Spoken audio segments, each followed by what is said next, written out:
Hi everybody, my name is David and this is All Things Sacred.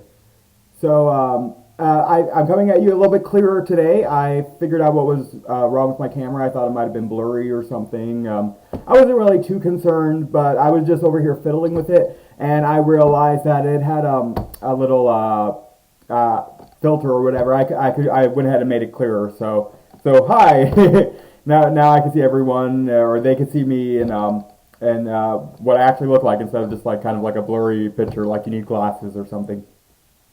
But I'm here today to talk about the Devi Mahatmyam, the Chandi, as it's more affectionately known. It's called the Chandi because that is, or rather Chandika, is one of the names that's used throughout the text to refer to the Devi, to refer to the goddess. Chandika, Ambika, and Narayani, I believe, are the three most widely used in the entire work. There's also Durga, and then all the various Shaktis, of course. I read the text recently, so you could go ahead and listen to that if you haven't, because or read it, of course. I mean, if you already know the work, then I'm just going to be talking about some of the allegories, what they really mean, what the whole text means in general. I'm going to go into specifics as well, because this is a work that I really love. This is a wonderful, short little text that of 700 verses, right, like the Bhagavad Gita, that is that have been so life-changing for me. You know, you can see various forms of the Devi back here behind me on the wall. Of course, one of them I used for the videos. I just propped her up there and read to her, and often with the candle. I think there's a couple times I forgot. Then of course that's a native interpretation of the Theotokos of the Mother Mary. It also has Kotalaku, I believe, is the name of the deity surrounding it. You can't really see from this far, but it's also another form of the Earth Mother that would be native. And then next to that is an interpretation of Kuan Yin, goddess of compassion. So the Devi is really important to me, and this wasn't always the case, before I had really come into contact. I had a little bit of introduction to Kali, maybe a little bit of Durga, but I didn't really quite understand. When I was a teenager, I had read some Hindu stuff, some stuff about the Vedas. I had read Raja Yoga by Vivekananda, but I didn't quite, it didn't quite sit with me fully at that time period. I was a little young to fully absorb all of it at the time, or at least I wasn't ready. But I mean, it really did always kind of like leave this love for India and Hinduism and the gods there in my heart for a long time. But after Nelson and I met, Nelson is my husband. After he and I met, we joined Orthodoxy for a while, and and I still love Orthodoxy, but of course we're not in the church anymore.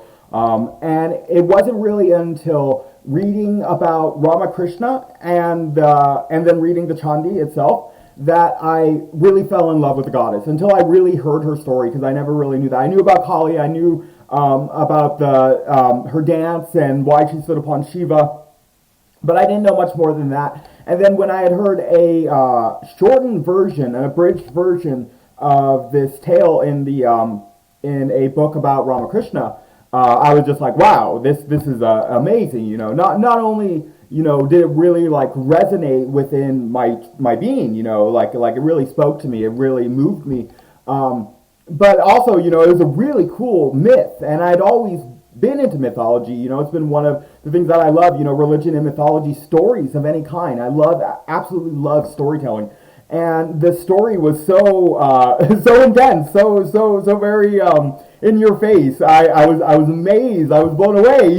Just like the Asuras, just like the demons. I was there like, mother, my goodness, you're terrifying and awesome and beautiful and amazing. And I really learned to translate as is easily done. What had become the religion of my heart at the time, Orthodoxy and Christianity, really, loving on Christ, Christ as, seated in the center of my heart, and kind of like moving away from the church and the great community that I had there. There was like this hole that was filled, that was like instantly filled when I found out about the Devi, because it was like, it just translated so well, all the feelings of devotion and love, just to something that was maybe a little bit more me. I'll talk in further videos and later videos about a concept called deity yoga, and deity yoga is really that idea that in your bhakti devotionalism, in the deity that you choose to worship, you should worship a deity that is like you, because in deity yoga, the idea, the point of it in your meditations is to really identify with that deity. As you take off these various layers of your being, as you stop identifying with, the low base material ideas of you being connected to your stuff or your relationships or, your ego attachments of your emotions or your thought processes, your personality, as you're able to leave that behind, something that you can anchor onto before you really try to go off into the realm of absolute transcendence, kind of like try to hold in some of those ideas, is to hold on to a form of a deity instead of yourself. And of course, this is a very difficult thing that probably shouldn't be attempted by most without a guru, without someone there to help guide them, because a lot of mind trips can occur, obviously everywhere along the path. But when you're trying to identify with a deity, if you don't already have, if you have a very strong ego attachment to your sense of self, then if you start identifying with a deity, you might get some sort of megalomania, because that's just how it goes. If you have to be prepared, kind of, to really start focusing on bringing that concept alive. And it's a wonderful experience when you can do it, but it is, I'll say this from personal experience, a very fine line to walk, and it's something that one, people don't necessarily have to be careful like they're going to die with any meditation, but again, the psychological issues that can come from performing certain exercises, are very real. For example, that idea of identifying with your deity through deity yoga, through someone who has very strong ego attachments, will lead likely to megalomania. Very simple as that. But in that line of thinking, that to start work on something like deity yoga, which is a tantric technique, bhakti devotional of an intense type, that one should work with a deity who they feel like they resemble. And although, I'm not a beautiful woman, I'm not a beautiful mother, I was going to say, as Kali, as because that's the deity of my heart, truly, is Kali. But like Durga or Ambika, like the goddess, her ferocity is really something, at least at the time where I was coming from, my attachment to my ideas about myself, in an egoistic way, at the time really were like, oh yeah, you're this fierce character and whatnot, and sure, whatever, I'm loud now still, but I don't even see the mother in that way anymore. Instead of seeing her there destroying the demons, ripping their heads off as they're yelling, stop, which is, from a Western perspective, maybe even from an Eastern perspective right away, is what you're like, whoa, that's what I'm seeing. The real feeling that I get when I read this text, because I've read it and I read it often, it's a very wonderful thing to recite, and just to hear, is her motherly nature, is the sense that I feel well protected. I see, I don't even see kind of what's going on. The battle sequences move so fast for me. And I just am focusing on how beautiful she is the whole time, how it's nothing for her, how she's like slapping the arrows away and laughing, and she breathes out, and her battalions appear. It's just the glory of the goddess is the version that I read the translation from. It's the name of the text, and it's just a it really is the glory of the goddess. That's what the whole text is. The entire time you're reading it, it's just, wow, she can do a lot. She is incredibly powerful. She truly is everything. And then the hymns come in between. I believe they're called the Brahma Stuti, the Aparajita Stuti, and the Narayani Stuti. I mean, don't quote me on that actually, but I'm pretty sure those are the names of the three major hymns that are given to the goddess in between the battle sequences. You know, those really shine for me more and more. Actually, in the original version that I read, I was unfortunate not to have those as a part of the text. And so I've been reading this text, 100 times. And I didn't even know that, this great, amazing, for me, what is really like the core of the text wasn't even in the translation. But the story of the battle is still fantastic. And the story in which it's set of the merchant and the king is really wonderful too. I always very much resonated with that. And it's almost as though the Devi, in her infinite wisdom, at the time of my life too, I wasn't prepared really to analyze those deeper aspects that are found in the hymns, because they really they define the philosophy of the text, which is that the Devi is the controller, the ruler of the universe. She is the being who gives energy to all things, and she takes the form of all things as well. That this entire cosmos is nothing but her and her play. That she's playing with herself. She's almost put herself into this sleep, like as she exists as Yoga Nidra, as she exists as Mahamaya, this, which is the delusion that we all sit in. But she is this great controller who is also, within the creation as well. That she is all things. And she is transcendent beyond all things. Not only is she the controller, and not only does she manifest as all that is good and bad, beyond duality, all that is male and female, but that she is transcendent of all these things. And even though in one aspect, in one way, it seems as though she's taking part in all of this, she's untouched by any of it, and is the divine mother, then, in this sense, that we can propitiate. And this is a major theme in the text, that you have to call out to your mother, to the divine mother, to God, to your true self, to your innermost being. You have to make the call, or else you won't get the answer. If you go out there and, bemoan your situation and the world and everything that's going on in your life, and you don't ask your mother for help, the divine mother who would grant you anything if you just ask with a true loving heart, then you're not going to get it.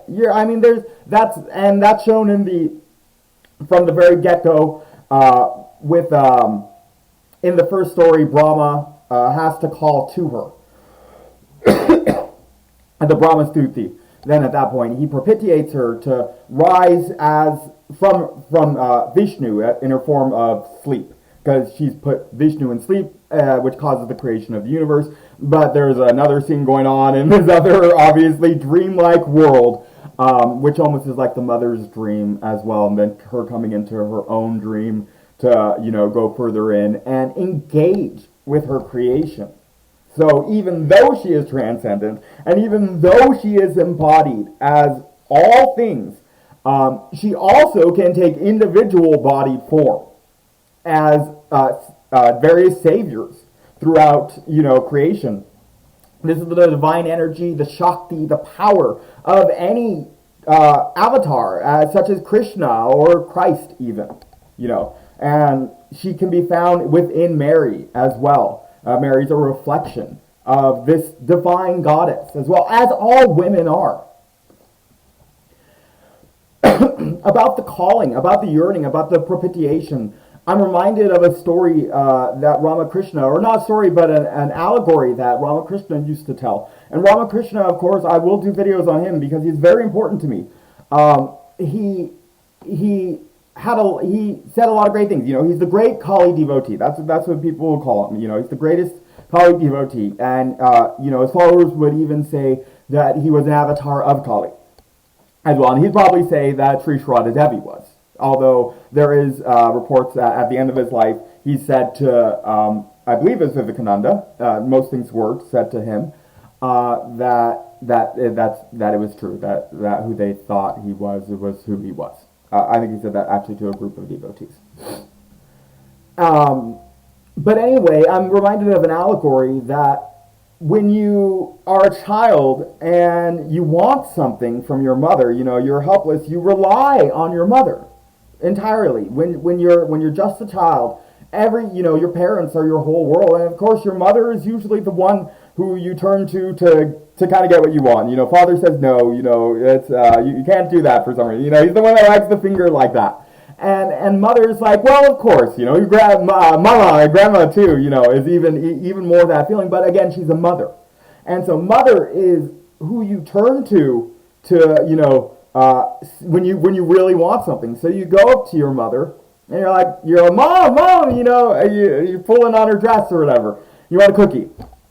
Hey, she's busy. You have to pull on her dress a little bit more. And she's like, hey, calm down. But she doesn't give you the cookie.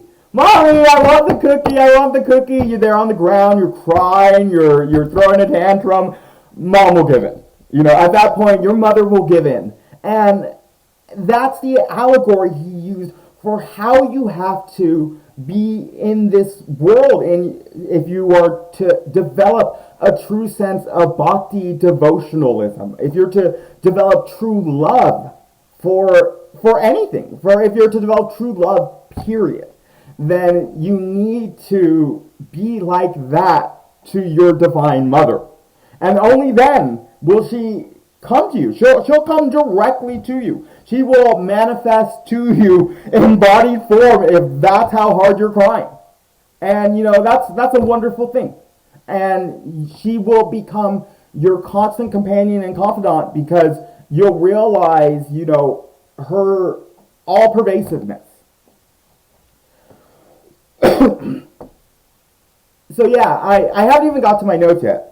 I was going to say at the beginning of the video that I was going to do a couple videos. It looks like it probably will end up being a little bit more than just a couple videos on this topic. I'm going to read through the notes that I took. I'm just going to read them verbatim, and then I am going to probably, they're not very long, but I'm going to, I just wanted to give a short little introduction right here into the commentary and talk about, how the Devi Mahatmyam, the Chandi, has affected me. Excuse me. I'm already at 18 minutes, and I'm probably going to end the video actually here soon because I felt very, lifted and very good, a very good introduction to these various topics that I'm going to be coming into. I kind of addressed a lot of them, various points that I said in the notes, but of course I'm going to get a little bit more specific when I talk about the notes, and then I'm going to actually go into the text and then do various quotes, a lot of quotes. And I'm saying a lot of right now because I just realized, wow, I have a lot to say about this, and I really enjoyed speaking on this topic already. And I will also go over the angas as well, those prayers as well. This is a great and wonderful text that it's worth diving deep into. So let's enjoy doing that together. Have a great night, everyone. Take care. See you next time.